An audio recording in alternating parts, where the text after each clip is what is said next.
1 Coríntios capítulo 13, verso 1. Por que eu estou falando que são idiomas? Porque há alguns pentecostais que vão dizer, não é só um idioma, são línguas espirituais. Por exemplo, língua de anjos. E onde eles se pautam nisso? 1 Coríntios capítulo 13, verso 1. Lembra, está dentro do contexto. Paulo escreve, ainda que eu fale as línguas dos homens e dos anjos, se não tiver amor, serei como um sino que ressoa ou como o prato que retine. Eu posso ter um dom e usar isso para meu benefício, para minha edificação. Se eu não for motivado pelo amor e é centrado em Cristo, aquilo de nada vale. É isso que Paulo está dizendo. O ponto é, Paulo está dizendo, e os que os pentecostais, está vendo? Língua de anjo. Quais outros textos que falam de língua de anjos na Bíblia? Nenhum. Esse é o único versículo. Então, esses irmãos vão dizer assim, isso é língua de anjos. Quando você não detecta o idioma que ele está falando, o que é? Língua de anjo.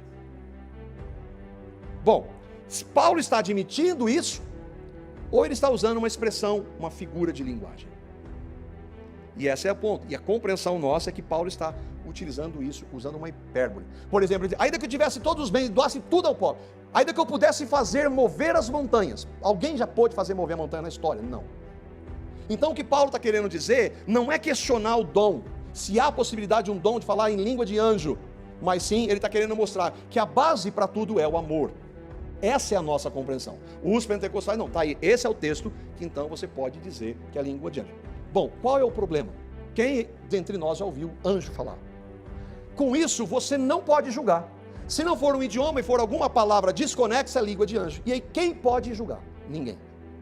Então, para nós, por causa especialmente e fundamentalmente de Atos capítulo 2, que eram idiomas, o que está acontecendo aqui são idiomas humanos. Então, Paulo não está falando da possibilidade de falar língua de anjo. E aí nós teremos outros problemas. Quando os anjos se manifestaram, eles se manifestaram de que forma? Falando língua dos homens.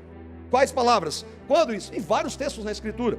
Falaram na língua de Ló, falaram para os pastores em Lucas capítulo 2, falaram para Maria. Quando o anjo falou para Maria, em que língua ele falou? Ela entendeu, era na língua dela. Outra coisa, um versículo isolado é contrário a um princípio de interpretação. E um versículo difícil. Não posso desenvolver uma teologia, e olha a dimensão disso, uma teologia que é predominante hoje no meio pentecostal por um versículo que é difícil de interpretar. Então, esse que é o grande problema. Não é que nós não cremos no sobrenatural, mas é que nós temos dificuldade para entender isso à luz da Escritura. Não podemos usar um único versículo para uma doutrina ou prática. Como é que eu vou saber quando é um idioma de anjo? Ninguém vai saber. Por isso, para nós, à luz da Escritura, são idiomas humanos. Tá? Não vou nem entrar no contexto de pesquisas que foram feitas nesses ambientes e que foram constatados que não há, muitos desses lugares, não há uma estrutura de língua propriamente. São sílabas desconexas que não fazem sentido. Essa é uma outra questão. 1 Coríntios capítulo 14, versos 2 e 4. E aí então há uma outra defesa. Mas Paulo fala que quando alguém fala em língua, ele fala em mistério. 1 Coríntios capítulo 14, versos 2 e 4. E é verdade isso? Sim, é verdade. Só que a gente precisa entender o que ele quer dizer com isso. Pois quem fala em língua não fala aos homens, mas a Deus. De fato, ninguém o entende. Em espírito fala mistérios. Quem fala em língua a si mesmo se edifica, mas quem profetiza edifica a igreja. Aí, mistério. Mistério é uma língua que ninguém sabe que é. Não, não é isso.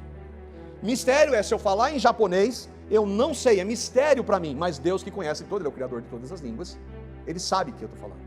As pessoas que estão à minha volta, que não falam japonês, não sabem, então é mistério. É nesse sentido, e não que é uma língua que não tenha nenhum sentido que ninguém saiba. Porque aí, como nós vamos julgar?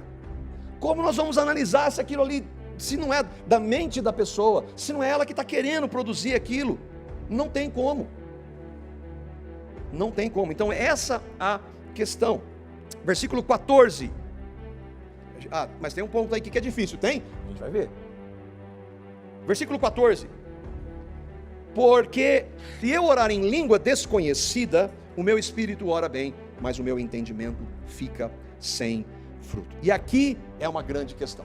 Lembra que eu falei que a edificação passa pela mente, certo? Você precisa entender o que você está cantando, o que eu estou falando. Você precisa comparar. Você tem que estar com a mente sua ativa à luz da palavra.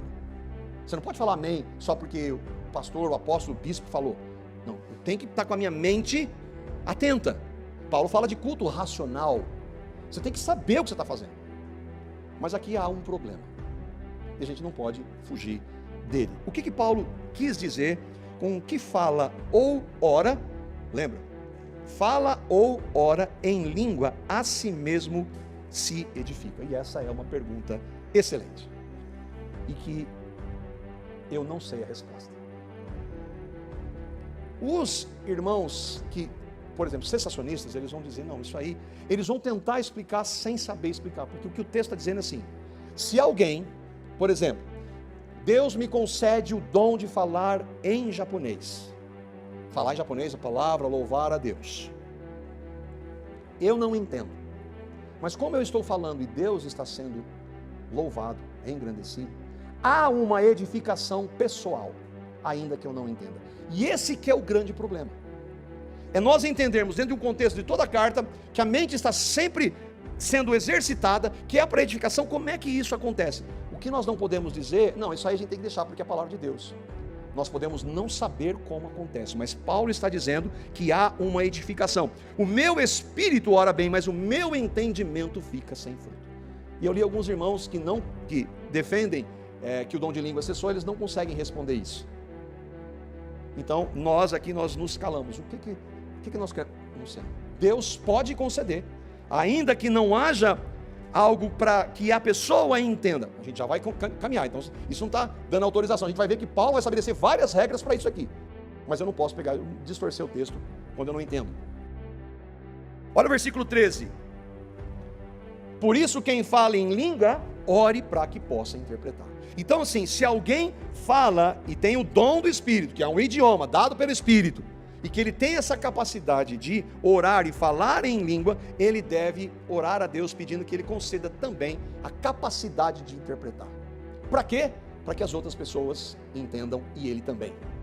Então, ainda que haja uma edificação espiritual, Paulo jamais desconsidera a necessidade da mente, tá? Porque nós fomos criados com a mente para pensar. Porque a fé cristã não é algo sem sentido. Nós precisamos ter este cuidado. E aí então, por isso que é difícil. Esses dois versículos que eu citei aqui, são versículos difíceis de compreender. E nós temos que nos colocar na nossa limitação e falar assim, existe uma edificação, ainda que nós não entendamos. Tá, então significa que eu posso falar na igreja, inclusive. 1 Coríntios, capítulo 14, verso 6. Aí Paulo vai para aqueles que estavam fazendo isso, que estava acontecendo lá. Olha o que Paulo diz, mais claro que isso, não dá porque é Espírito Santo falando, né? Agora, irmãos, se eu for visitá-los e falar em línguas, em que lhes serei útil? A não ser que lhes leve alguma revelação, conhecimento, profecia ou doutrina. Se eu for falar para vocês, eu falar uma língua que vocês não entendem, para que vai servir para vocês, ainda que haja uma edificação pessoal? É isso que Paulo está perguntando. Se eu for falar em outro idioma e ninguém entende, para que serve? Com isso nós vemos algo claro, meus irmãos. O Espírito está sob domínio. Ah, eu comecei a falar e não aguentei. Não. Se você tem se Paulo está dizendo, eu não vou falar em línguas no meio de vocês, porque vocês não vão entender. Então ele está sob domínio. A palavra diz que o espírito do profeta está sujeito ao profeta. Ele tem plena consciência do que está acontecendo. Qual que é a resposta clara para essa pergunta de Paulo? Não vai acontecer edificação para a igreja. Qual é o objetivo dos dons? Edificação para a igreja. E aí então o que Paulo continua dizendo? Versículos 9 a 11 de 1 Coríntios 14.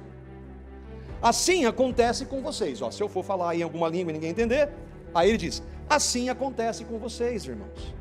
Se não proferirem palavras compreensíveis com a língua, como alguém saberá o que está sendo dito? Vocês estarão simplesmente falando ao ar. Ele não desconsidera o dom, mas se esse dom for usado de maneira errada, não vale nada. Não vale para a edificação da igreja. As pessoas não vão entender. E olha o que ele diz aqui ainda, versículo 10. Sem dúvida, há diversos idiomas no mundo. Todavia, nenhum deles é sem sentido. Idioma. Mais uma vez, ele está testificando que são línguas humanas. Há vários idiomas. Mas todos eles têm um propósito e um ambiente para ser dito. Atos do capítulo 2, não foi isso que aconteceu?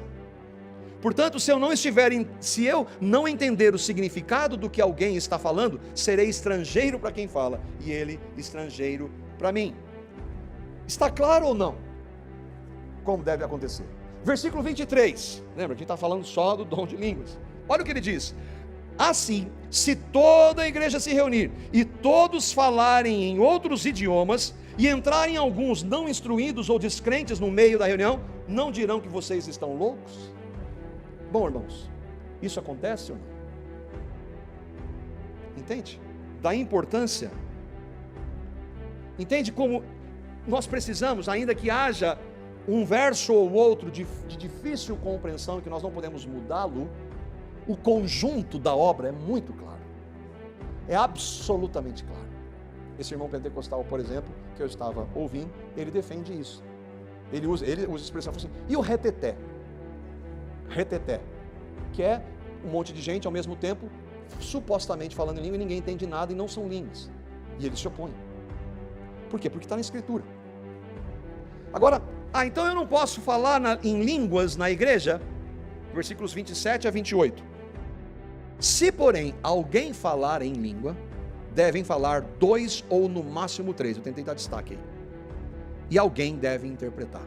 Se não houver intérprete, fique calado na igreja, falando consigo mesmo e com Deus.